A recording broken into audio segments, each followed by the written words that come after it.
And joining us now is one of the hundreds of thousands of furloughed government workers. Jenna Norton is a program director at the NIH, the National Institutes of Health. She's now joining us in her personal capacity. So this is not your first shutdown, but you spoke with my colleague, Shannon Pettypiece, and you said you had a lump in your throat as you left the NIH offices this week. Why this time did it feel different? You know, I think this shutdown is just completely different from anything that we've seen in the past. Normally with a shutdown, I am really frustrated at the idea that we would stop the functioning of our government.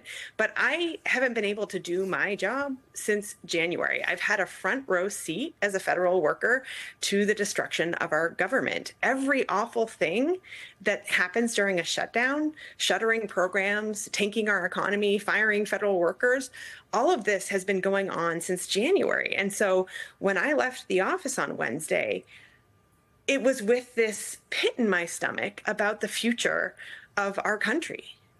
And you have said that this shutdown to you feels like the lesser of two evils. Can you explain that to us?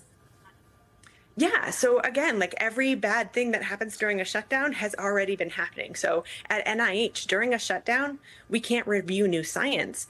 But Trump's recent executive order basically said that political appointees can ignore recommendations from peer review. So we're already not going to adhere to scientific review. During a shutdown, we can't fund new grants. But Russell Vought's dirty budget tricks have meant that we funded half as much science out of NIH this year with the same amount of money. And that's just bad management. And so this continued destruction of the way NIH works for the American people and the way the rest of the government works for the American people can't continue.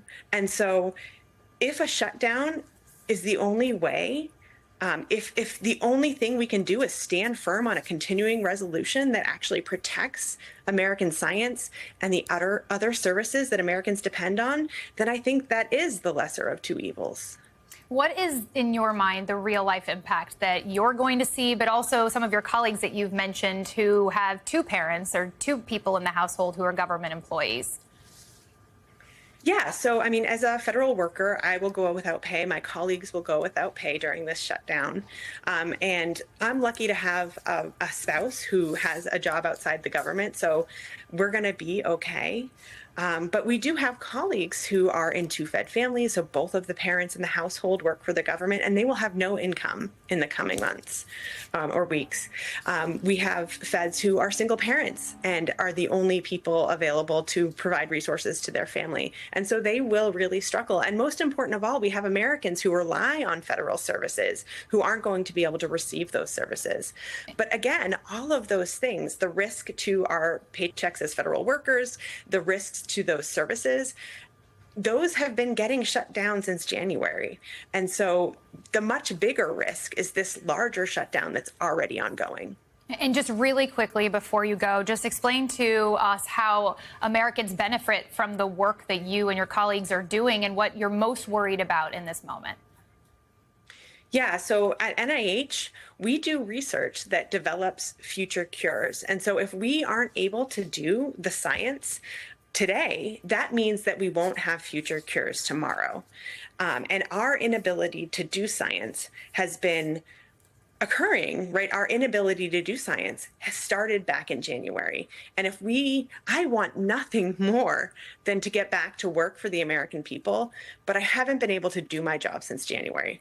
So I know the only way I really get to go back to work, the only way we get a government for the people is with a continuing resolution that protects American sciences and the critical services that Americans depend on.